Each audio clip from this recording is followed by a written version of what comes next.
Sorry. Oke.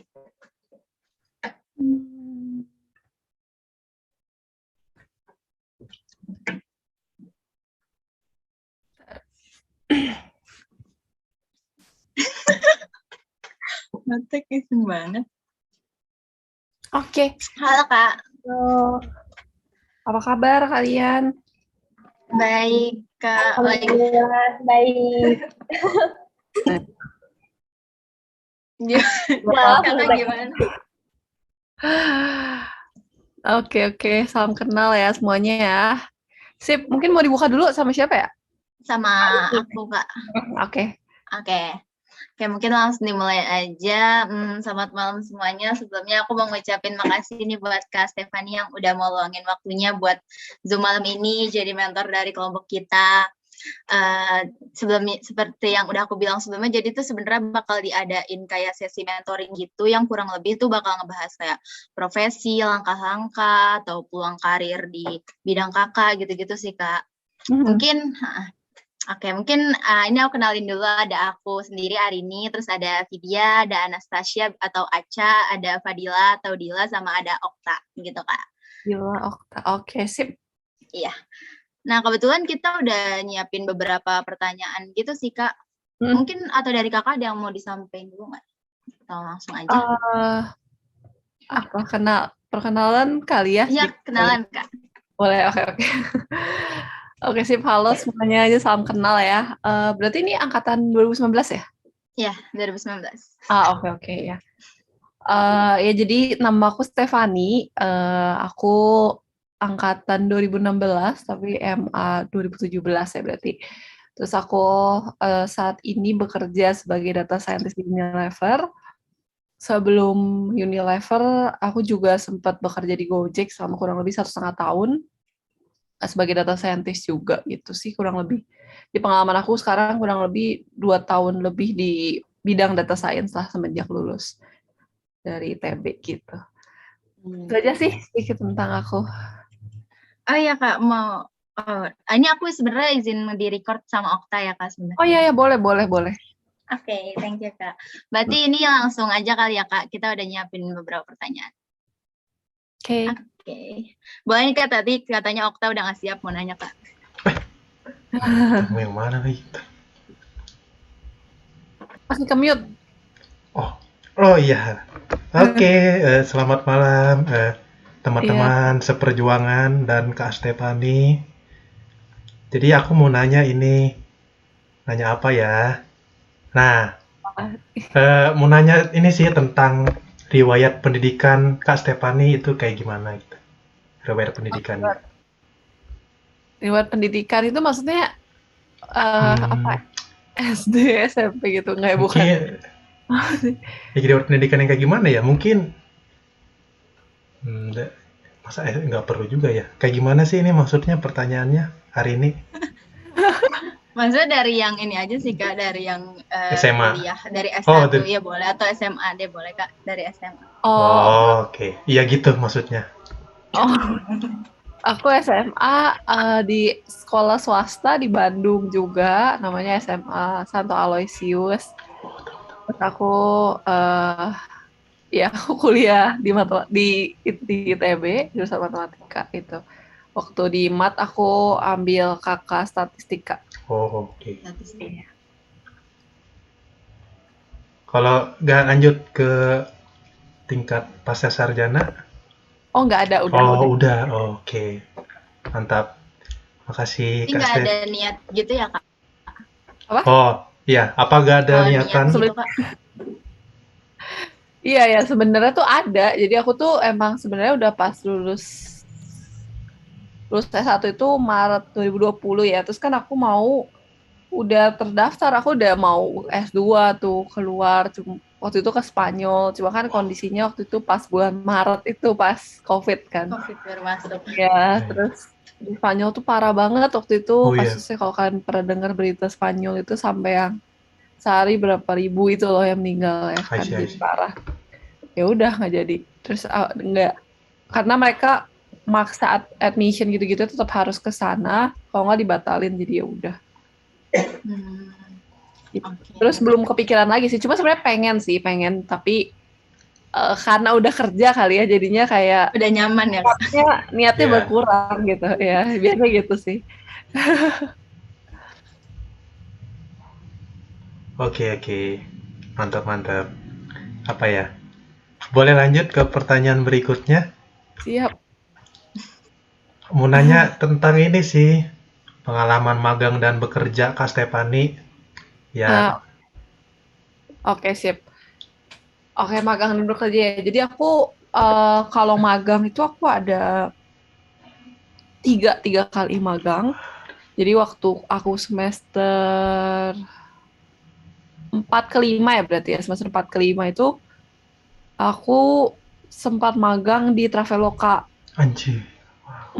Sebagai di tim marketing teknologi gitu. Cuma waktu itu kan memang belum belum tahu ya kayak interestnya mau kemana pas lagi tingkat kedua itu. Jadi kayak waktu itu masih aktuari sih sebenarnya awalnya, tapi karena waktu itu susah megang aktuari, terus aku belum ada sertifikasi yang banyak gitu. Jadi aku ngambilnya magang apa aja gitu. Terus waktu itu Traveloka buka, nyobain keterima.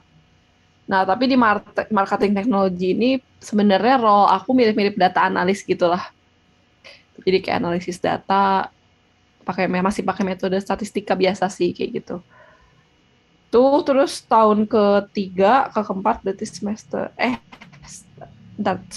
ke 6 juga aku ada ngambil magang di Bandung. Itu kayak di startup kecil gitu namanya Invest Property. Jadi dia startup tentang crowdfunding investment untuk membeli suatu properti gitu. Kayak gitu, terus udah gitu semester 6 ke 7, berarti tahun 3 mau ke tahun keempat itu aku magang di Gojek sebagai business intelligence analyst. Itu kalau magang.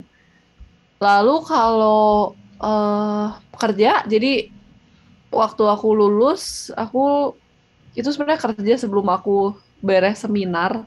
Karena waktu itu kan aku semester 8 nggak ngambil matkul apa-apa. Terus kebetulan dosen pembimbing aku itu Pak Sabto. Pak Sabto itu dia apa kayak membebaskan banget lah, kayak ya udah mau kerja boleh. Ya udah aku mulai kerja tuh di bulan Maret itu 2020 di Gojek gitu. Sampai Agustus 2021 terus aku pindah ke Unilever sampai saat ini gitu. Oke. Makasih Kak Stefani. Mungkin ada sedikit tambahan lagi. Terutama pas kan Kak Stefani tuh mulai magang pertama kali itu di semester 4, semester 5. Ya. Itu bagaimana sih proses mendapatkan magangnya gitu? Informasinya dari mana dan sebagainya. Oke, pertanyaan bagus. Ya, jadi dulu kalau waktu itu kebetulan angkatanku itu memang udah banyak yang cari magang waktu itu. Nah, cuman memang banyaknya nyari magang aktuaria kan. Jadi waktu itu kayak kalau aktuaris itu mungkin banyaknya apply ke insurance ya, insurance company atau bank-bank gitu. Cuman memang mereka jarang mau terima gitu. Biasanya mereka mau terima kalau kalian udah punya sertifikasi yang banyak, yang A berapa itu kan. Nah, karena belum banyak aku sertifikasinya, jadi ya udah nggak terima. Terus Traveloka itu kalau zaman waktu itu ya sebelum COVID itu, mereka itu rutin buka internship setiap tahun. Itu program mereka rutin. Selalu dibuka di bulan Maret, ditutup bulan April, Mei masuk kayak gitu. Selalu kayak gitu. Jadi karena udah tahu polanya, terus ada kakak kelas juga yang nge-share, ya udah aku daftar kayak gitu sih. Jadi beritanya juga di grup Himatika sih kalau waktu itu. Oke, mantap. Mungkin satu lagi sih, ini terutama jujur aku kalau boleh cerita aku belum pernah magang, cuman monit-monit doang. Apa yang memotivasi Kak Stefani buat magang gitu? Apa gabut, mengisi waktu atau gimana? Oke. Ini menarik sih. Dulu tuh aku mikirnya malah waktu aku masuk mat ya, aku tuh mikirnya oh enak nih mat gak wajib KP ya gak sih teman-teman, kayak maksudnya kalau banding jurusan lain kan ya. Tapi waktu aku udah mulai kuliah, aku tuh ngerasa lost banget waktu itu.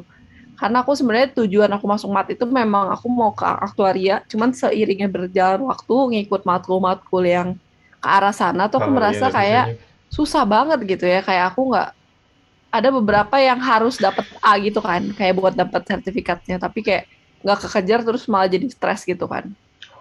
Jadinya aku mikir kayak, aku lost banget lah, aku mikir, oh aku nggak mau, udah deh kayaknya aktuaria agak susah, aku mau coba yang lain. Tapi eh nggak tahu gitu kayak apa ya, kayak mau jadi, udah jelas kalau jadi apa mat yang terlalu dalam aku juga gak bisa sama Nggak bisa. sekali, kayak alin gitu-gitu udah kayak bye-bye gitu kan. Jadi aku harus mikir lagi nih aku mau ke arah mana gitu kan. Nah terus waktu itu kata aku naik kakak kelas, terus kata kakak kelas, kalau mau tahu arah kamu kemana coba aja intern. Kenapa? Karena Oh intern itu sebenarnya iya adalah gue juga tuh. kesempatan yang bagus banget menurut aku nih, buat kalian juga ya, biar kalian ini. Soalnya di intern itu, kalian itu beda ekspektasinya sama orang full time. Kalau kamu udah kerja nih ketika lulus, orang ekspektasinya ya kamu kerja, karena kita dibayar sesuai ya, sesuai intinya sesuai pekerjaannya, sesuai lot pekerjaannya gitu kan. Sedangkan kalau intern ada yang dibayar tapi mungkin di bawah Di bawah. karyawan ini kan, bahkan di Oh bawah iya. UMR kayak gitu kan. Jadi kalau kalian udah kerja full time ya kalian harus tanggung jawabnya lebih besar dong. Kalian benar-benar harus istilahnya mah menjalankan dan menjaga perusahaan kalian ini supaya tetap jalan kayak gitu kan. Kalau kalian kerja jadi data analis gitu, berarti kalian harus make sure nih analisis kalian tuh nggak merugikan company gitu kan. Oh Sedangkan kalau kalian intern, kalian itu lebih belajar gitu. belajar. Gitu ya. Jadi kalian itu benar-benar dikasih kesempatan, boleh explore, boleh nanya-nanya ke siapapun, dan itu malah mereka pasti lebih terbuka buat ditanyain kayak gitu. Sedangkan kalau kalian udah lulus, biasanya ya kalau ada beberapa senior-senior yang ngerasa kayak, oh kamu udah lulus, kamu harus udah punya, istilahnya udah punya harus kompetensi yang sesuai. Nggak usah nanya-nanya terus kayak gitu kan. Sedangkan kalau intern pasti lebih ditoleransi apa-apa. Jadi project juga enak, terus ada mentor ya, biasa dikasih mentor kan kayak gitu. Dan itu bisa jadi ajang percobaan, maksudnya bukan main-main ya, Iya. tapi lebih ke nyobain sih menurut aku. Soalnya banyak temen aku yang setelah intern dia baru sadar ternyata pekerjaan itu tuh bukan yang dia suka gitu. Oh, oh iya Gitu. iya iya Sedangkan iya kan iya. kalau Gue kalian ngerti udah gue ngerti. full time, nggak mungkin dong kalian kerja berapa bulan terus pindah gitu. Terus kerja berapa bulan lagi nggak suka pindah lagi, kan nggak bisa kan. Kalian kan pasti ada harus punya track record yang bagus dong kayak gitu. Jadi intern salah satu caranya buat mencoba gitu sih. Oke oke. Thank you Kak Stefani buat sharingnya. Ya, Berarti pas itu ya magangnya itu masih offline ya? iya iya betul, Oh, masih offline. wah lebih enak lagi. Lebih ada pengalamannya dapat. Ya, makasih Kak Stefani. Mungkin ada yang mau nanya lagi dari yang lain? Aku mau nanya Kak, Boleh. nah, kan Kakak tuh sekarang kerjanya jadi data analis gitu ya. Hmm. Sebenarnya data analis tuh ngapain sih Kak gitu? Tugasnya apa? Oke, boleh. Ya sebenarnya role aku tuh saat ini data scientist gitu. Jadi kalau kalian tahu, ya pokoknya aku mungkin jelasin dari ini kali ya, analytics gitu ya. Big data sama analytics gitu. Jadi saat ini itu udah masuk era transformasi di digital gitu, di mana banyak company-company, bukan cuman Oh, company-company tech saintis. aja ya, kayak Gojek, kayak Traveloka, bukan hanya terbatas company itu, tapi company-company yang konvensional seperti bank, seperti Unilever gitu ya, terus bahkan mungkin perusahaan negeri gitu ya, Pertamina, lain-lain gitu ya, semua perusahaan itu udah mulai transformasi mereka gitu ya, dari dulu misalnya kalau dibilang data aja nih ya, dari dulu itu data itu sebenarnya udah ada dari dulu gitu ya. Pasti kalian cuma sekedar ngelakuin suatu hal itu kalian udah bisa dapat data. Jadi Benar. punya toko kecil aja punya data ya guys. Apalagi perusahaan gede pasti punya data. Cuman Benar juga ya. transformasinya apa? Dari data dulu mungkin cuma dicatat, disimpan buat jadi referensi aja. Sekarang datanya itu karena udah masuk di era transformasi, datanya kita transform gitu ya, dari sesuatu informasi menjadi insight sama decision yang baik buat company-nya kayak gitu. Nah, itu sebenarnya yang namanya analytics, di mana analytics itu adalah ilmu yang mempelajari gimana caranya kita ngolah data atau kita mengambil data gitu, terus bisa kita ubah menjadi suatu insight buat company kita kayak gitu. Itu namanya analytics gitu kan. Nah, pekerjaannya itu biasanya dibagi-bagi. Ada sebenarnya banyak ya. Mungkin aku kayak yang umum aja. Umumnya tuh ada data engineer, data analis, sama data scientist. Nah, data engineer itu adalah orang yang dari data raw nih, entah dia dari aplikasi, kalau kamu kerja di Gojek dan lain-lain. Kalau kerja di Unilever ya berarti dari data sales yang datang ke toko-toko tuh, ke lapangan nyatet gitu ya. Nah, dari data raw itu gimana ditransform jadi bersih lah. Intinya jadi data yang bersih, bisa diolah gitu kan ya. Nah, itu kerjanya data engineer. Mereka juga yang nyeting up cloud. Karena zaman sekarang data nggak disimpan di Excel, udah jarang banget gitu ya. Zaman sekarang data itu disimpan di cloud atau warehouse namanya ya, database. Jadi yang ngolah database-nya, nyimpen kayak ngatur environment-nya, bla bla itu data engineer. Gitu. Terus masuk ke data analis. Data analis itu adalah orang yang mengambil data, terus dia ngolah, terus dia provide buat orang-orang di company. Gitu. Entah misalkan seorang marketing manager bilang kayak, kenapa ya kita bulan ini ngeluarin duit misalkan 100 juta gitu buat campaign. Kita bikin iklan ini, bikin promosi ini 100 juta. Tapi kok salesnya profitnya turun gitu, nggak ada kenaikan sales dari ini, kenapa gitu ya. Nah, kamu sebagai data analis itu tugasnya adalah kamu lihat datanya, data campaign ini, berapa sih yang actually lihat misalkan campaign-nya, berapa yang actually pakai promonya, kenapa bisa rugi, apa ada faktor lain. Kamu lihat datanya, misalkan ternyata banyak komplain produk gitu, atau banyak kalau di Gojek banyak komplain driver dan lain-lain, atau misalkan ya karena COVID pemakaian apa menurun kayak gitu ya, misalkan ada PSBB lagi, levelnya naik kayak gitu-gitu ya. Jadi kamu sebagai seorang data analis, kamu melihat data, melihat ada gak sih keanehan sehingga revenue company turun kayak gitu. Itu ada data analis. Nah, data scientist itu next level dari situ. Jadi data scientist itu contohnya, aku kasih simple ya, contohnya marketing lagi biar gampang.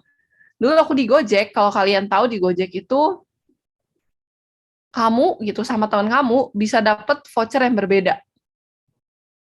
Iya gak? Kamu bisa dapat tiba-tiba mungkin kamu dapat voucher 30.000, temenmu dapat voucher 50.000 gitu ya. Itu bukan random ya, itu di-assign sama data scientist. Dari mana? Itu dari data. Jadi aku ngambil data kalian nih, historical selama pakai Gojek gitu ya dari awal. Setiap orang yang pernah pakai Gojek dari awal, mereka sampai saat ini, terus mereka pernah pakai promo apa aja, kalau dikasih promo ada kenaikan pembelanjaan atau gimana, itu ada semua datanya kecatat. Kalau buka aplikasi lihatnya apa dulu, kecatat juga in-app behavior-nya dan lain-lain. Nah, data itu yang akan menentukan kamu pakai voucher apa. Karena kenapa? Pada dasarnya orang-orang itu behavior-nya berbeda terhadap voucher gitu. Ada orang yang memang nganggep, oh voucher 50.000 tuh, voucher 30.000 ya, 30.000 tuh udah gede buat mereka, udah cukup buat dia pakai gitu. Aku jadi mau pakai deh, gitu. Jadi retain lagi bulan ini. Tapi ada buat orang, 30.000 mah terlalu kecil, dia kalau dikasih 50.000 baru mau voucher gitu kan. Jadi kita sebagai company nih, kalau kita ngasih 50.000 kita samain ke semua orang, kita akan rugi. Karena ada orang-orang yang sebenarnya dikasih 30.000 dia udah mau transaksi kayak gitu kan. Gitu. Jadi kita harus assignment namanya, assignment berdasarkan behavior orang kayak gitu. Itu sebenarnya matematika banget sih. Aku atau kalian udah sampai belum ya? Kayak belajar metode optimisasi gitu-gitu kan. Optimize ya itu constraint problem ya. Jadi constraint-nya tuh cost gitu, yang kalian mau optimize itu ya profit biasa, atau yang kalian mau optimize kalau di kasus aku sih MTU, jadi monthly transacting user-nya harus setinggi-tinggi mungkin dengan cost kecil-kecil mungkin gitu. Oh, ternyata banyak banget ya Kak macamnya dari pekerjaan data gitu tuh. Kadang sebenarnya aku pribadi sih kadang suka masih bingung juga gitu kayak apa bedanya data analis sama data scientist kayak gitu. sebenarnya bedanya sih yang umum kalau data analis sama scientist ya. Kalau data analis itu dia tidak sebenarnya scope sih. Jadi data analis itu nggak sampai ke predictive modeling. Predictive modeling itu apa, kayak kamu ya kayak tadi aku kan sebenarnya itu kan bukan analisis biasa ya. Kalau kan udah kayak regresi, udah kayak bikin model matematika, itu tuh udah prediktif karena kalian memprediksi sesuatu yang akan terjadi. Kalian berhipotesis gitu, kalau kalian ngasih voucher 30.000 ke si A, dia bakal transaksi gitu. Itu kan predictive modeling gitu ya. Jadi kalau udah sampai nyentuh prediktif, itu udah masuk data scientist. Kalau data analis itu sekedar analis data, visualisasi, itu yang biasa bikin dashboard gitu ya. Nah itu data analis gitu. Berarti kalau data analis itu cuman dari yang udah terjadi gitu ya, hal-hal yang sudah ada gitu. Oh gitu. Oke Kak. Terus kalau kan tadi tuh banyak ya, ada data analis, data scientist, sama data engineering gitu. Kalau misalnya Kakak, kenapa Kakak milihnya data scientist gitu? Oke. Pertanyaan menarik. Jadi sebenarnya aku itu dari dulu taunya aku mau ke arah analytics gitu. Cuma memang belum tahu spesifik mau ke arah mana gitu kan. Nah, terus kalau dari 3 itu, sebenarnya yang paling dekat sama mat itu ya antara data analis atau data scientist. Soalnya kalau data engineer itu kan mereka butuh knowledge yang tinggi terhadap IT sama cloud engineering namanya. Ya, nah kita kan nggak dapat sama sekali kan di matematika. Nah, terus aku waktu itu ngobrol sama data scientist-nya Traveloka waktu aku intern. Terus aku kayak takjub gitu loh, kayak dia tuh lagi kalau nggak salah bikin prediksi ya sama tentang ads gitulah, tentang ads di Facebook. Kayak dia kayak recommendation waktu itu tuh kayaknya e-commerce sudah ngetren belum ya? Udah lumayan, tapi aku masih belum kebayang kalau itu juga sebenarnya matematika gitu ya, dibalik kayak kok bisa ya orang tuh kayak dikasih lihat produk yang memang mereka tuh bakal beli gitu kan, dikasih lihat-lihat produk yang sebenarnya yang memang interestnya mereka di sana gitu. Jadi dulu itu Traveloka tuh ke FB gitu, mereka tuh ke FB atau ke IG gitu ya, mereka tuh nge-share hotel-hotel yang memang kira-kira tuh cocok sama profilnya si orang tersebut gitu kan. Ya, itu tuh menurut aku dulu di zaman itu tuh tahun 2018 kali itu. Menurut aku itu keren banget gitu, kayak kok bisa ya? Padahal pakai matematika semua kan, matematika aja cuma kayak model matematika bisa bikin kayak gitu. Jadi aku ngerasa kayak menarik untuk dipelajari, ya udah. Terus aku decide kayak, wow, aku mau cari tahu tentang data science gitu sih. Karena sebenarnya kalau di ngomongin impact ya, data scientist itu bisa lebih berimpact gitu kalau memang ya kamu punya kemampuan dan knowledge untuk melakukan itu sih. Kalau di company ya, itu impact-nya itu luar biasa sih. Kalau kayak di Gojek gitu ya, kenapa di value lebih gitu ya, kalau kalian pernah dengar mungkin kenapa di gajinya lebih tinggi dan lain-lain, karena impact-nya ke company itu gede banget. Mereka bisa, satu tim itu bisa nge-save mungkin miliaran gitu ya buat si company itu.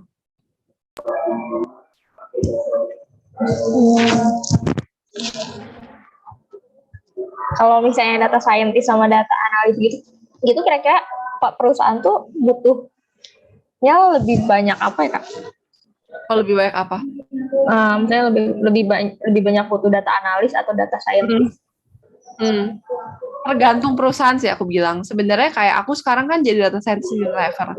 Tapi bisa aku bilang sebenarnya role aku itu kayak masih hybrid banget lah. Jadi aku masih kayak mencakup pekerjaan data analis dan data scientist juga, karena secara kesiapan dari si Unilever dia nggak bisa semaju company kayak tech gitu kan, atau startup gitu. Jadi aku nggak bisa nerapin apa yang dulu aku lakuin di Gojek, langsung aku terapin Unilever gitu. Yaitu tiba-tiba aku bikin banyak model gitu ya, prediksi ini, prediksi itu. Yang kerja di Unilever itu angkatannya ya mungkin kebanyakan angkatan lama ya. Jadi ketika kita misalnya jelasin, oh aku bikin model prediksi ini, mereka mana percaya sih gitu, kayak bisa kamu tahu gitu kan, kayak pasti nggak akan ada yang mau pakai gitu. Beda sama kalau kamu di tech company gitu. Jadi otomatis sebenarnya yang lebih dibutuhin kalau aku ngerasain kayak di Unilever gitu, sebenarnya yang dibutuhin untuk sekarang sih lebih data analis. Tapi menurutku kalau kamu prediksi ke depannya gitu ya, mungkin 5 tahun ke depan sampai 10 tahun ke depan, itu pasti lebih banyak ke arah yang itu sih, yang udah lebih advance gitu. Lebih data science. Bahkan sekarang itu udah roll yang kayak lebih ke machine learning engineer kayak gitu-gitu. Udah lebih spesifik lagi, lebih advance lagi kayak gitu. Oke Kak, terima kasih. Mungkin ada dari teman yang lain. Tadi kan udah banyak cerita-cerita gitu ya tentang data analis dan data scientist gitu. Terus gimana sih ceritanya proses kakak bisa jadi data scientist sekarang? Oke. Sip.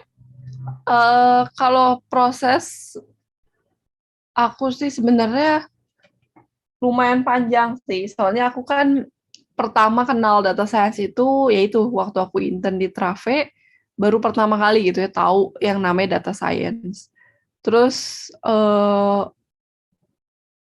waktu itu ya si data scientist Traveloka ini bilang kalau anak matematika sebenarnya punya peluang lebih besar menjadi data scientist dibanding anak IT karena dia tuh base data science itu lebih kuat di statistik dan matematikanya lah gitu. Kayak behind the algorithm yang kamu pakai di codingnya tuh apa gitu kan. Itu semuanya matematika gitu. Nah, terus mulai dari situ ya udah aku belajar data science itu dari online courses gitu sih. Kebanyakan dari kayak Datacamp atau enggak Coursera gitu-gitu. Sampai tahun ketiga, pokoknya setahun setelah itu, setelah aku udah belajar data science, dan aku merasa kayak aku udah cukup punya knowledge di data science, aku mulai ikut lomba-lomba gitu. Jadi aku sama teman-teman yang memang tertarik di data science juga di angkatan aku, anak mat juga, ikut lomba sama-sama, terus kita juga punya grup belajar gitu ya, jadi kayak kita sering sharing-sharing dan belajar bareng. Lomba yang aku ikutin tuh bisa aku bilang banyak banget dulu waktu lagi zaman kuliah. Karena aku ngerasa lomba juga sangat berguna kalau buat bidang data science. Beda sama belajar doang, karena di lomba kita bisa belajar dari orang lain gitu. Jadi lomba yang aku ikutin tuh mungkin sekitar puluhan, mungkin yang lolos penyisihan cuman 5 gitu, 6 gitu. Yang lolos sampai final cuman hitungan 1-2 gitu lah, kayak sedikit banget. Tapi aku lebih ngambil pengalamannya sih, benar-benar pengalaman dan gimana kita benar-benar lihat permasalahan real gitu kalau di lomba. Karena biasanya mereka ada yang pakai data-data real dan kerja sama perusahaan juga. Gitu. Terus udah gitu setelah lomba-lomba aku juga magang yang kedua, jadi aku magang yang ketiga aku magang di Gojek kan. Waktu itu aku belum berani daftar data science intern karena aku ngerasa kayak aku belum setinggi itulah knowledge-nya. Aku apply-nya tuh business intelligence. Nah, business intelligence ini juga salah satu role yang berkaitan sama data ya, tapi dia spesifik lebih ke bikin visualisasi. Jadi kalau business intelligence itu banyaknya bikin dashboard, mainnya Tableau, Power BI, kayak gitu-gitu. Jadi aku apply itu, terus di situ sama sih, aku minta project yang lebih berkaitan sama data science lah gitu, ke leader aku. Cuman aku tetap ngerjain kerjaannya business intelligence gitu. Udah, terus ya gitu aja terus tetap belajar sambil belajar online course, terus baru akhirnya berani apply full time gitu sih.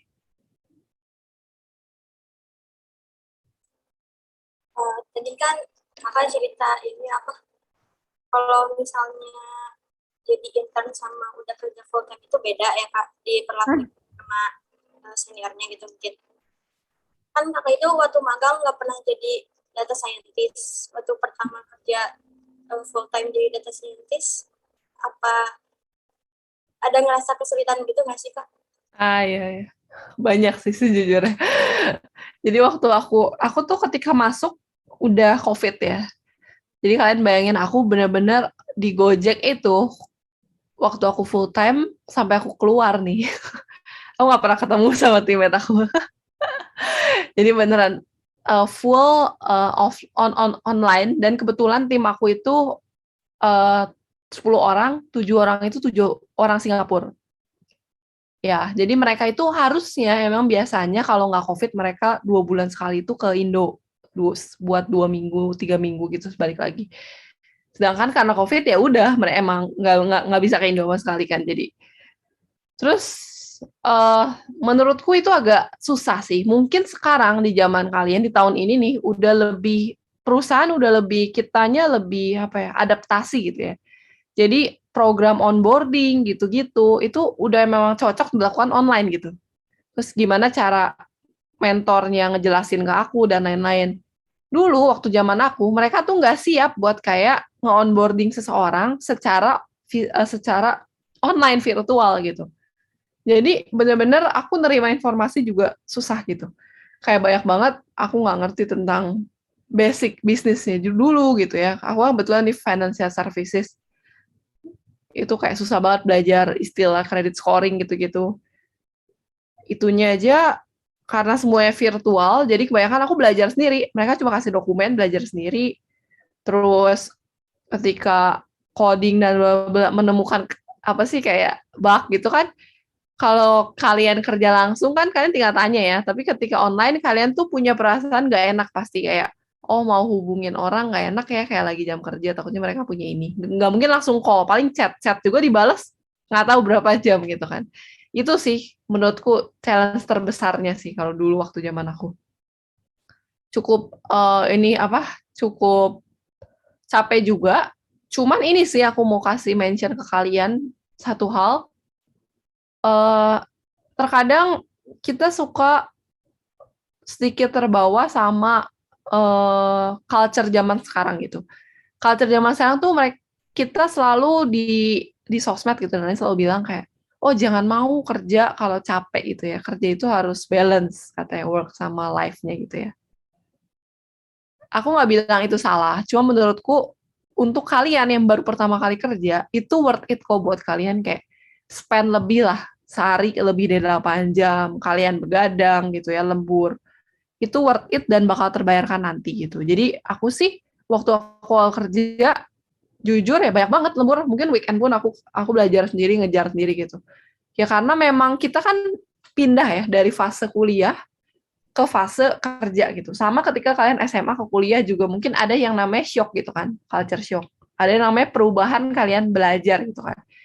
Sama, jadi ketika kalian masuk kerja juga pasti berubah gitu. Dan untuk mengejar perubahan itu, mengejar gap yang kalian punya sebagai fresh grad sama senior-senior kalian harus spend waktu lebih gitu.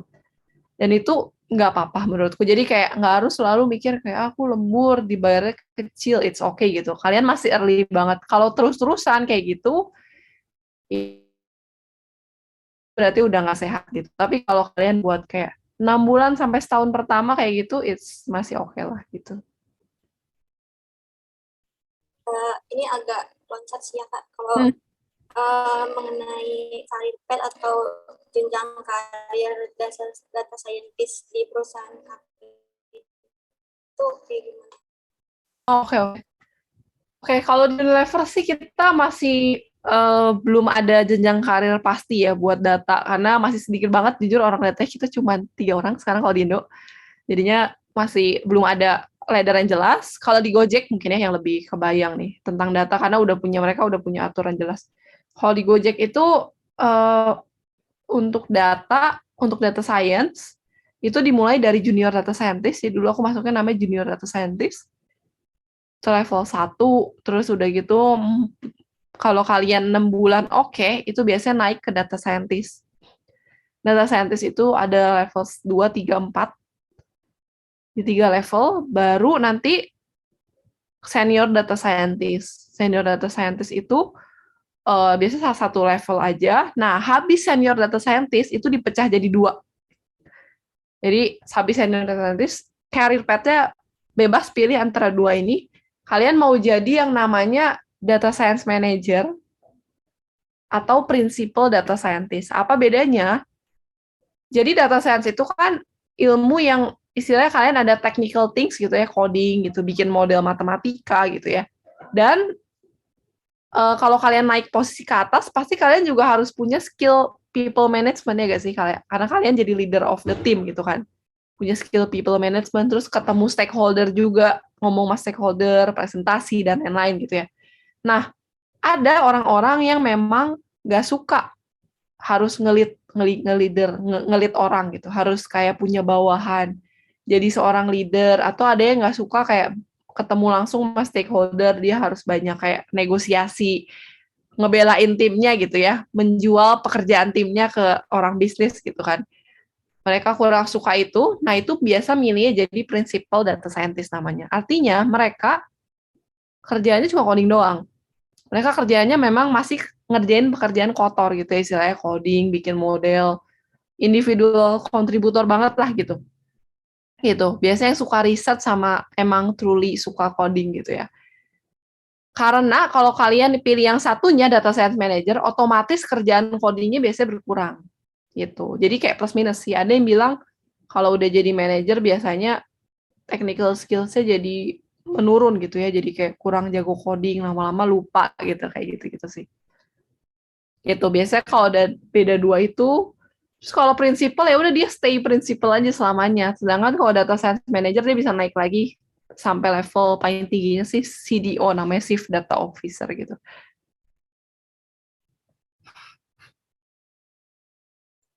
Oke Kak, makasih. Terus kayaknya, oh ya tadi kan Kak sempat ngomong apa ya yang coding-coding gitu. Berarti harus bisa coding banget ya Kak? Kakak tiap hari coding aja gitu? Harus bisa sih, tapi mungkin nggak sedalam kalau kalian kerja jadi software engineer ya gitu, atau ya pokoknya yang berhubungan sama IT gitu. Kita memang kalau data scientist itu berhubungan sama coding juga atau programming language, tapi yang kita pakai terbatas Python sama R sih gitu. Gitu. Jadi kayak sebatas itu dua aja kalian harus bisanya gitu. Dan menurutku nggak perlu jago banget, kenapa? Karena semua bisa kalian cari gitu ya di Google, sumber dan lain-lain gitu sih. Lain ada yang mau? Aku mau nanya Kak, Boleh. kalau misalnya hard skill dan soft skill itu buat menunjang kerjaan Kakak, apa aja ya Kak menurut Kakak yang paling penting gitu? Oke. Menarik. Hard skill ya. Kalau hard skill itu, ya itu sih, kalau hard skill, kalau data science itu ada punya 3 pilar. Pilar yang pertama ya statistika dan matematika, di mana ya berarti hard skill-nya ya analisis data gitu ya, harus bisa tahu lah metode statistika buat analisis data, kayak testing uji hipotesis, dan lain-lain lah, pokoknya metode statistika deskriptif, baik inferensi juga. Lalu yang kedua itu adalah coding atau programming language, itu hard skill yang kedua. Jadi harus bisa programming di Python, R, sama beberapa tools tambahannya. Itu bukan coding sih, lebih ke kayak itu tools yang udah tinggal klik and drag aja, kayak buat visualisasi data biasanya ada Tableau, Power BI, sama Metabase gitu. Sama satu laginya language buat mengambil data namanya SQL. Iya, itu buat programming language. Terus hard skill satu lagi sih, ini tergantung perusahaannya, tapi umumnya seorang data scientist itu harus punya background terhadap bisnis yang kuat. Maksudnya bisnis tersebut gitu ya di perusahaannya. Misalkan kayak kemarin aku kerja di financial service Gojek. Aku banyak kerjain model credit scoring gitu. Nah, aku harus ngerti soal kredit, soal risk gitu. Kayak istilah-istilahnya default rate, terus istilah mereka pakai risk-nya apa dan lain-lain gitu. Pokoknya kayak harus ada sedikit knowledge lah tentang domain di mana kamu bekerja gitu. Kayak gitu. Misalnya kamu kerjanya data science-nya ngebantu tim marketing, kamu harus punya knowledge sedikit tentang marketing kayak gitu. Gitu. Terus kalau soft skill sih, nah data scientist itu agak menarik ya, karena data scientist itu beda sama IT, beda sama software engineer. Kalau software engineer mereka memang codingnya kuat, tapi mereka udah aja coding doang, mereka nggak usah mikirin bisnis sama soft skill lainnya, karena ada seorang namanya PM gitu ya, seorang product manager yang akan biasanya bantu mereka jembatani antara si orang IT, software engineer, sama orang bisnis gitu. Mereka yang bakal ikut meeting juga, bikinin meeting notes, terus mereka kasih tahu ke engineer-nya, oh iya kamu suruh ganti button di app-nya jadi warna biru, udah gitu doang. Gitu kan. Sedangkan kalau data science itu kita nggak punya orang-orang kayak gitu, jadi kita yang bikin modelnya, kita yang meyakinkan orang bisnis juga, kita yang datang ke orang bisnis, kita yang presentasi ke orang marketing, misalnya kayak kemarin aku bikin model buat voucher assignment, aku yang datang ke orang marketing presentasi, aku punya model kayak gini. Dengan model ini aku percaya kalau kalian bisa nge-save budget kurang lebih kisarannya segini prediksi aku gitu ya. Ini. Terus kalau kalian pakai ini keuntungannya ini bla bla bla bla, jadwalnya kayak gini, prosedurnya ini. Yang kalian harus lakuin gini. Kalian mau pakai atau enggak gitu. Kita harus presentasi gitu. Jadi soft skill-nya itu kalian harus punya tentu pertama communication skill yang bagus, presentation, dan juga stakeholders management gitu ya. Stakeholder management itu harus bisa memanage ekspektasi dari stakeholders.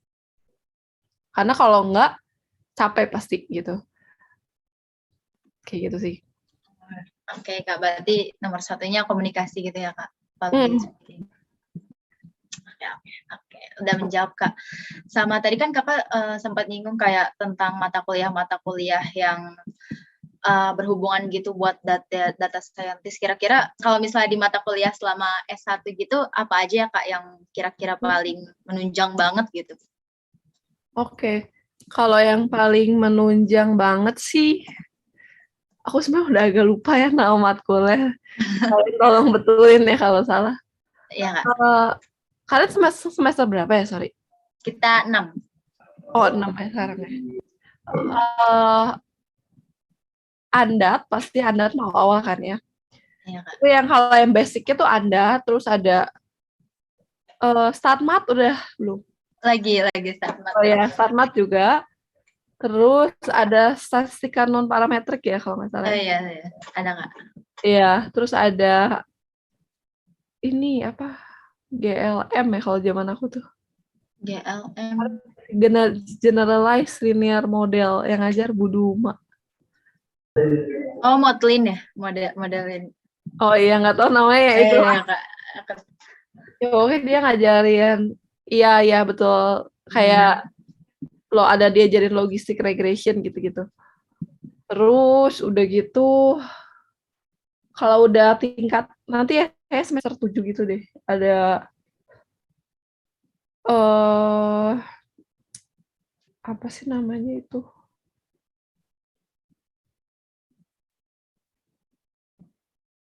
Stokastik tuh apa ya namanya? Oh ya, pengantar stokastik ya. Stok ya namanya ya kalau nggak salah. Ya, itulah proses stokastik ya Terus ini juga sih yang optimisasi itu ada METOP sama apa ya satu lagi? Apa metode optimisasi ada kan ya? Ada, Kak. Satu lagi ada apa optimisasi itu ya? Tapi kemarin kalau baru yang pengantarnya doang sih. Kalau pengantar doang ya. Oh ya. pengantar optimisasi. Pengoptim ya. Iya, pengoptim. Iya itu ya. Itu juga kepake ya. Iya, kurang lebih itu aja sih kayaknya ya. Kalau yang tadi metode optimisasi itu kan pilihan ya, Kak. Itu dianjurin kalau menurut Kakak itu penting banget buat diambil gitu nggak? Sebenarnya dia mirip sih sama pengoptim, cuman METOP itu ada beberapa tambahan di yang linear itu ya. Sistem linearnya tuh tergantung yang ngajar sih sebenarnya. Kalau pas zaman aku tuh yang ngajar kurang bagus, jadinya nggak kurang berguna sih sebenarnya. Ya. Oke deh, Kak. Oke deh, Kak. Dari aku udah sih. Kalau lanjut mungkin ke video. Oh ya, Kak, aku mau nanya kan tadi Kakak bilang ada Kakak ikut online course gitu ya dalam perjalanan Kakak menjadi data science. Ada kayak rekomendasi yang recommended gitu nggak, Kak, dari online course-nya? Okay. Soalnya kan Sip. Ya kalau recommendation sebenarnya cukup banyak sih. Mungkin nanti kalau mau aku bisa share listnya. Aku ada kalau kalian masih basic banget nih, kalau belum pernah belajar Python dan SQL, menurutku enak banget belajar Python SQL tuh di DataCamp. Ya, itu buat belajar programming language ya gitu ya, kayak basic banget belajar kayak apa sih dari awal algoritma di bahasa tersebut kayak gitu. Tapi kalau udah masuk ke data science-nya sih itu di Coursera banyak list-listnya. Nanti aku bisa kasih, aku agak lupa-lupa judul-judulnya.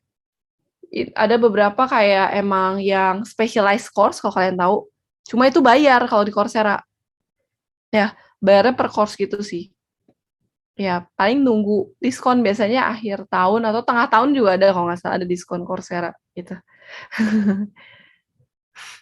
Oke, nanti aku Oh, nanti Okta lagi mulai ini ya DataCamp ya. Nice, nice. Dulu juga aku DataCamp tuh subscribe gitu ya, kayak karena promo ya.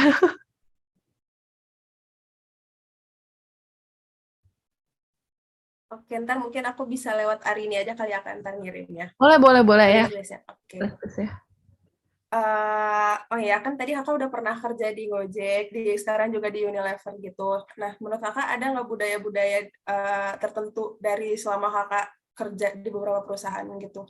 Di tiap Oh, oke. perusahaan? Oh, ini menarik banget sih, karena aku bekerja di 2 perusahaan yang sebenarnya culture-nya beda banget gitu ya. Yang satu emang ya tech companies yang sebenarnya udah bukan startup ya. Gojek, Goto sekarang udah bukan startup, cuman masih culture-nya culture startup gitu.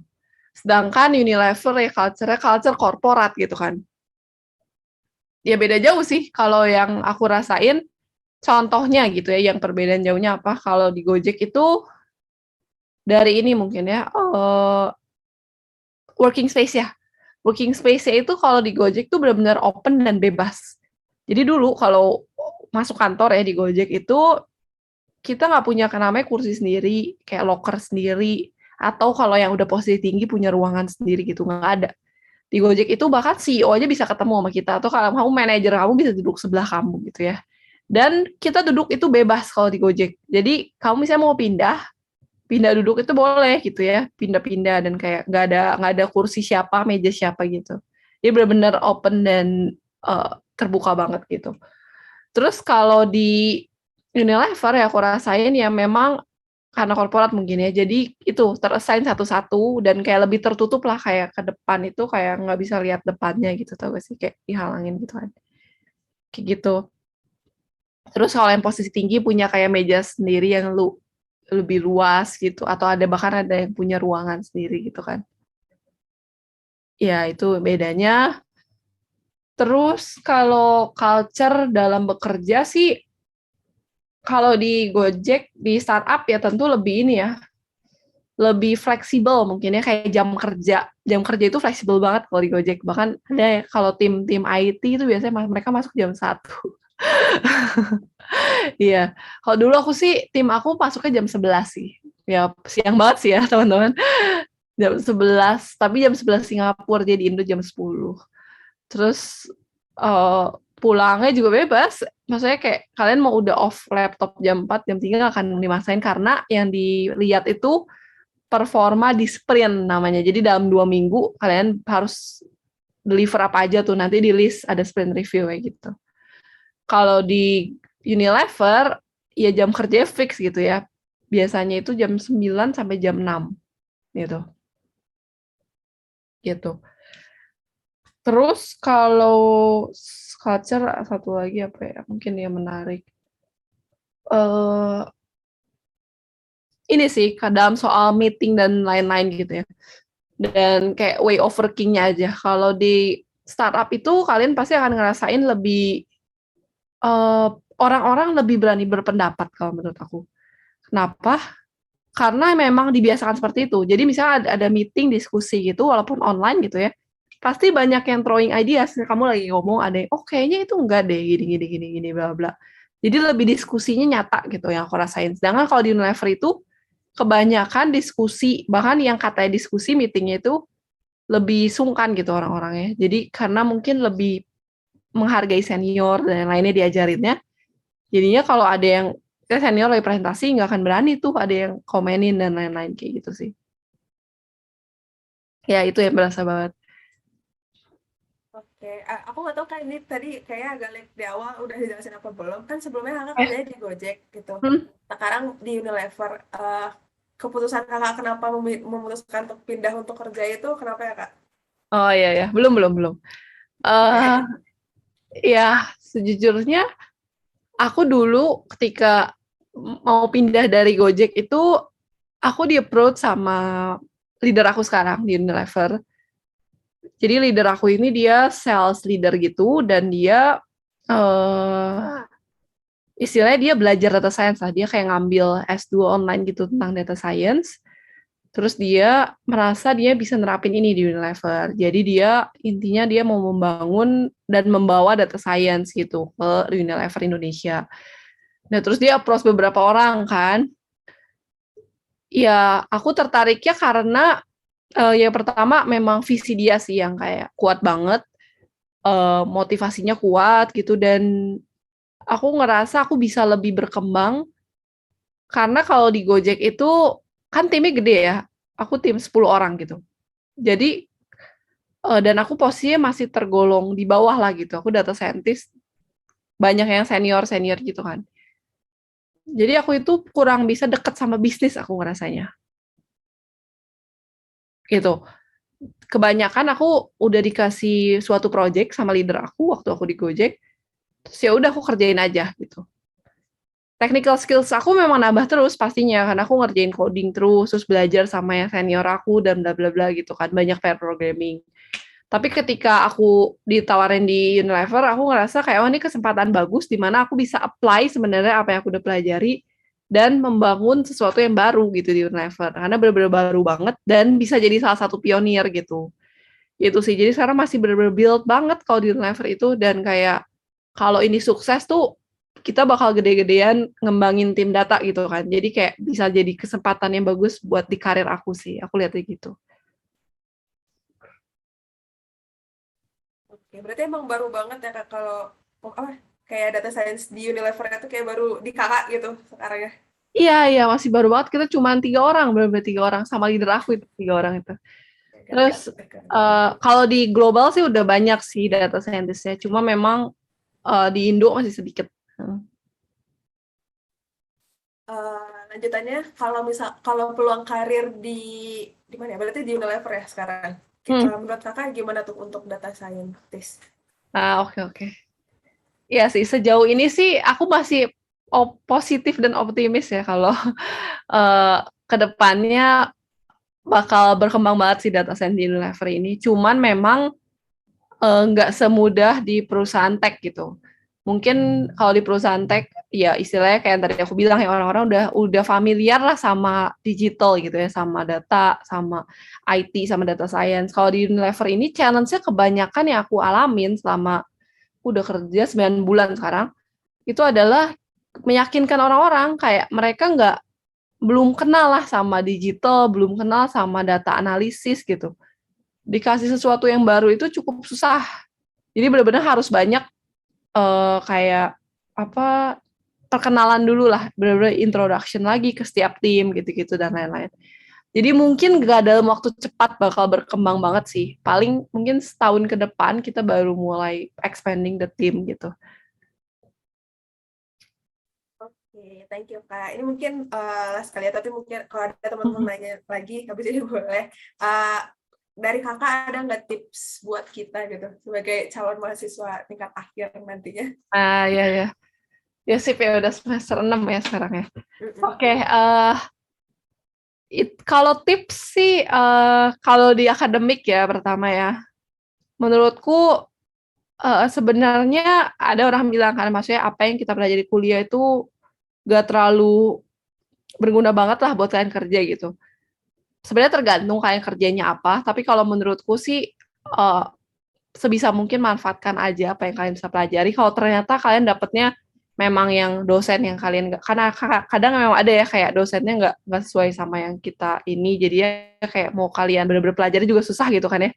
Ya udah nggak apa-apa gitu. Tapi kalau yang memang kebetulan dosennya oke, terus pelajarannya juga kalian merasa sebenarnya menarik, berguna, tapi kalian udahlah ngapain belajar gitu ya kayak sayang sih menurutku kalau memang dosennya oke gitu-gitu ambil pembelajarannya karena ada manfaatnya pasti gitu. Nanti kayak pas kerja baru kepikiran oh ini tuh dulu padahal ada loh di kuliah cuman gue nggak merhatiin kayak gitu gitu kan. Ya terus itu di akademik. Terus kedua sih aku saranin kalian juga ikut aktif di luar akademik gitu. Aku tahu sekarang susah banget sih memang kondisinya beda sama dulu zaman aku gitu ya. Mungkin sekarang serba online dan bla bla bla. Cuman ada kelebihannya sebenarnya. Kelebihannya adalah yang aku rasain itu adalah justru kalian punya peluang lebih buat ikut banyak kegiatan sebenarnya. Gitu ya. Karena istilahnya kalian punya waktu lebih lah. Dulu zaman aku mungkin kita banyak waktu habis sama transportasi ke sana kemari gitu kan ya dan nggak bisa melakukan banyak hal mengikuti dua hal dalam waktu yang bersamaan gitu. Kalau sekarang tuh bisa-bisa aja sebenarnya kalau kalian bisa membagi waktu dengan baik kan gitu. Jadi manfaatkan aja kesempatannya masih ada 1 tahun gitu. Kan kalau nanti sambil TA ngerasa punya waktu luang gitu, coba misalkan kalau yang mau ngerjain project gitu boleh atau yang misalkan mau coba intern yang part time boleh atau ikut organisasi apapun juga boleh banget gitu karena hal-hal itu yang sebenarnya jadi value lebih kamu ketika nanti daftar kerja gitu ya mungkin tadi belum sempat bahas tapi aku ngerasa kayak kadang yang dilihat sama HR gitu di CV itu nggak selalu IP gitu nggak selalu kayak kamu pernah ngambil matkul apa aja gitu atau dan kayak kamu punya achievement apa aja enggak tapi kalau kamu kelihatan kayak memanfaatkan waktu dengan baik gitu ya ikut berbagai kegiatan misalkan bermacam-macam gitu ya ada organisasi yang sifatnya himpunan gitu terus ada yang kayak lebih ke hobi terus kalian juga misalkan pernah ikutan kayak seminar gitu atau lomba itu kan beda bidang ya terus kalian juga dilihat eh akademiknya juga oke gitu ya, tahu gitu ketika ditanya matkul-matkul yang mana bla bla bla gitu. Jadi itu kan nambah poin plus ya kayak oh ternyata bisa membagi waktu dengan baik gitu dan kayak orangnya ini nih punya banyak knowledge gitu di mana-mana kayak gitu kan. Itu poin plus sih gitu. Itu sih sama terakhir mungkin ini kali ya saran dari aku soal ini ya soal magang atau kerja nanti gitu ya. Kalau kalian udah yakin gitu kalian mau ke arah mana, bidang mana, dari sekarang bener-bener tekunin lah di bidang itu, tekunin. Terus nanti ketika mau apply kerja itu usahain kalian udah punya kompetensi yang oke buat kamu kerja gitu. Karena banyak banget kejadian ya itu kayak aku bilang ternyata nggak cocok, ternyata ngerasa kayak nggak bisa gitu di sana dan kayak malas entah stres. Kalau kamu orangnya santai ya udahlah pindah gitu kan, ya udahlah keluar nggak kerja nggak masalah. Tapi kan ada orang yang mungkin kayak nggak mau gitu kalau nggak punya pekerjaan dalam waktu beberapa bulan tuh nggak mau gitu kan. Jadi kayak stres lah sambil cari kerja baru nggak dapet jadinya suka jadi apa hambatan gitu ya. Jadi kalau bisa selagi kamu punya waktu nih sambil TA itu cari tahu kamu mau masuknya kemana gitu ya. Bener-bener cari tahu mah tekunin di situ sih. Explore gitu. Sehingga nanti nggak pusing ketika nanti udah lulus, wah bingung mau daftar kemana juga nggak tahu gitu.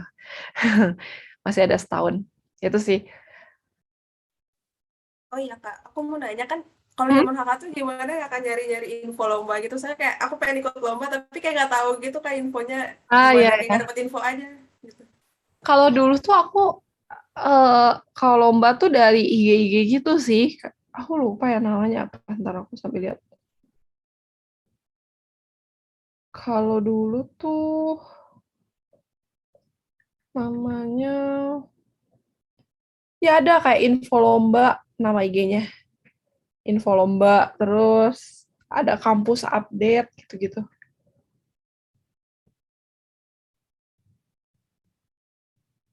Ya, aku mungkin ambil ketik di sini kali ya.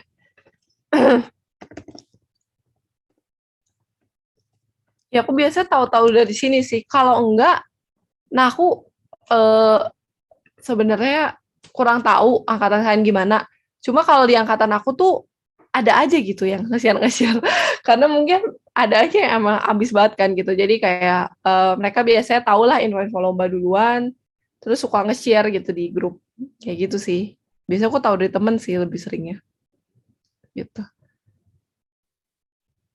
Thank you Kak. Ini katanya Ari ini masih ada mau nanya Kak. Boleh. Aku mau nanya, kan tadi kan kata kakak kita harus aktif juga di luar akademik gitu ya Kak. Kalau misalnya dari pengalaman kakak, dulu pernah aktif di mana aja ya Kak? Oke. Aku itu dulu kalau selama kuliah ya, aku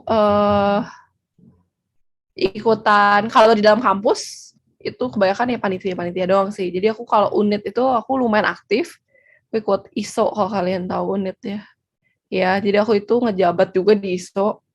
Terus kalau himpunan aku nggak sampai ngejabat di BP sih, tapi aku ikut pernah jadi ring 1 ya, kalau nggak salah satu lah di entah wisuda, acara, atau kalian lebih seneng megang acara apa tergantung kalian gitu. Sama kalau terpusat sih aku waktu tahun awal aja sih sebenarnya, tahun pertama aja sih kalau acara-acara terpusat ya. Itu sih kalau di kampus. Nah, kalau di luar kampus, aku itu suka ikut organisasi antara kampus ambasador gitu. Karena kalau kalian ikut kayak kegiatan di luar kampus nih, kalian tuh bisa dapet temen di luar ITB juga, itu sih yang aku seneng. Kayak kadang jadi pikirnya terbuka aja, ngobrol-ngobrol sama misalnya jurusannya mat nih sama, tapi ternyata di kampus dia tuh beda loh, kayak kebanyakan anak mau ngambil karir kemana, jadi kayak lebih terbuka aja ngobrol-ngobrol gitu kan. Kayak kegiatan gitu ambasador atau enggak. Kalau kalian tahu dulu aku ikut ini YLI, yang dari McKinsey, namanya Young Leader for Indonesia.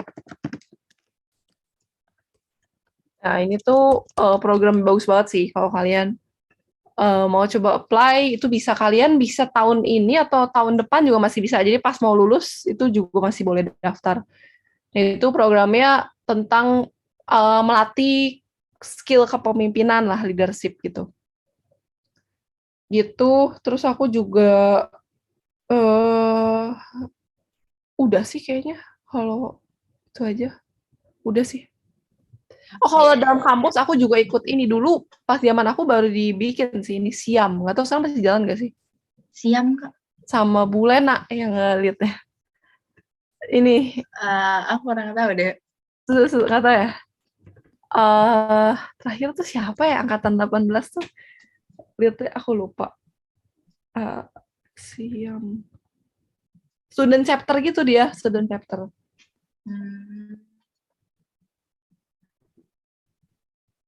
Aduh, aku lupa. Ya pokoknya ini adalah nanti kalian coba cari tahu. Oke, thank you Kak. Kalau dari teman-teman yang lain ada yang mau ditanya lagi nggak?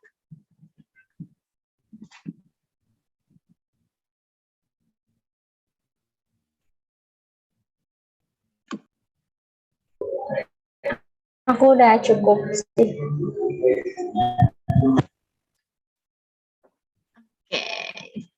Oke deh. Thank you banget ya Kak Stefani udah.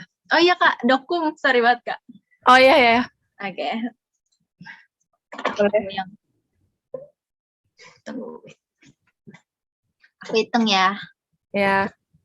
Tunggu. 1, 2, 3.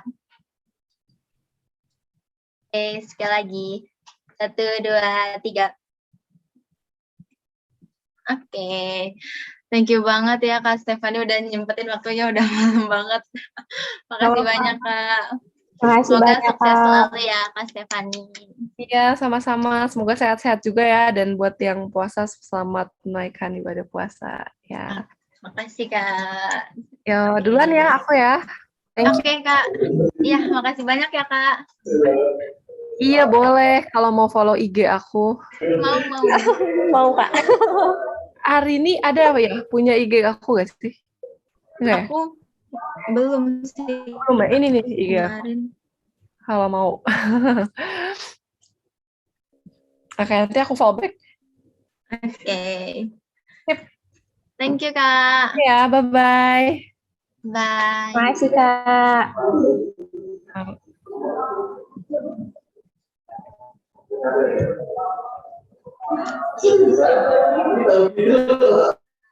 Udah beres. Sisa ini paling apa? Laporan mau nanti aja. Duh, Nanti aja. bikin kita laporannya gimana. kayak gimana sih? Gue gak tahu apa-apa. Nggak ada arahan kan? Emang suka-suka kita kayaknya ya. Oh iya. Terus jadinya poin-poin pertanyaan gitu. Nggak tahu. Mungkin laporannya. Katanya bebas. Oh bebas ya. Mungkin nanti isi Apa ya? laporannya tuh kapan kita wawancara, di mana lagi. Durasi. Isinya nggak sih? Durasi sampai. Ya itu kayak ini laporan ilmiah. Laporan ilmiah kan harus ini. Di mana, kapan, baru nanti isinya. Nggak tahu. Oh. Ngide. Bentar, kemarin tuh Kayaknya si laporan tuh apa? buat sebelum menjadi presentasi gitu. Bahan PPT gitu ya. Oh bakal presentasi. Presentasi. Masa sih? Presentasi 3 minggu terakhir. Terus mau ngapain, Otek? Gila. Nih katanya bebas boleh dalam bentuk PDF, PowerPoint, poster atau video.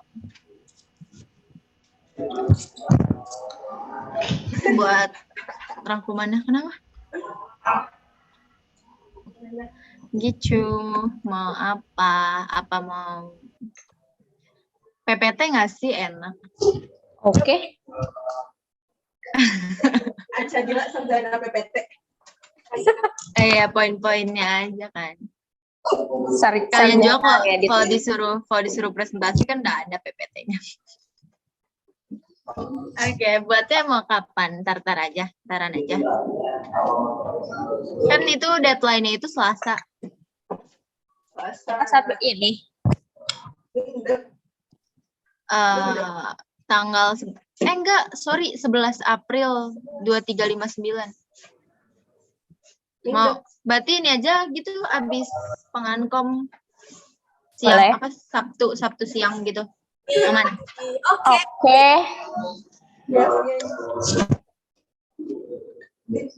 Ih, parah, gak boleh gitu.